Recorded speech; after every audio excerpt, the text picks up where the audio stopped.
Hello everyone, welcome back to my channel. জানি অনেকটাই late করলাম, কিন্তু আশা করছি পরবর্তীতে একটু রেগুলার হওয়ার চেষ্টা করব। চলো আজকে তাহলে দেখে নিই রান্না পুজোর কি কি সাজ সরঞ্জাম ছিল। প্রথমেই বিভিন্ন রকম ভাজার জন্য বিভিন্ন রকম সবজি আমরা কেটে রেডি করে রেখেছিলাম, আর তার সাথে দেখো শাপলা ফুলের মালা হবে, তাই শাপলা ফুলও আনা হয়েছে। রান্না পুজোয় যেহেতু ইলিশ মাছটা হয়েই থাকে, তাই ইলিশ মাছের জন্য সর্ষে বাটা, নারকোল কুড়োনো সমস্ত কিছুই করা হয়েছে।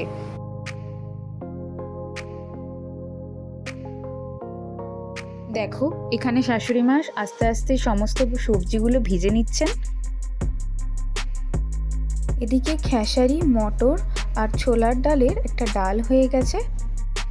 এদিকে নারকেলটাকে গুড় দিয়ে ভাজা হয়েছে, যা রান্না পুজোর প্রধান আকর্ষণ। সাথে বিভিন্ন রকমের ভাজাও আমাদের কমপ্লিট।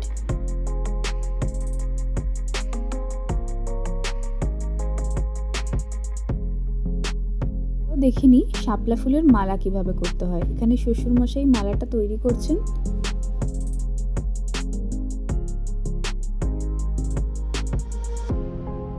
রান্না শেষে গ্যাসটাকে পরিষ্কার করে তারপর শাপলা ফুলের মালা দিয়ে সুন্দরভাবে সাজানো হয়েছে। আর এদিকে রান্নাগুলো সব কমপ্লিট হওয়ায় বিভিন্ন পাত্রে পরিবেশন করে রাখা হয়েছে।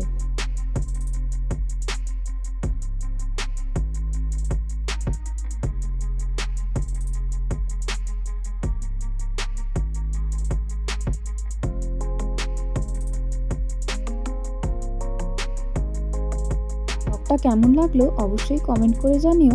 আজকের মতো এখানেই শেষ, আবার দেখা হচ্ছে পরের ব্লগে।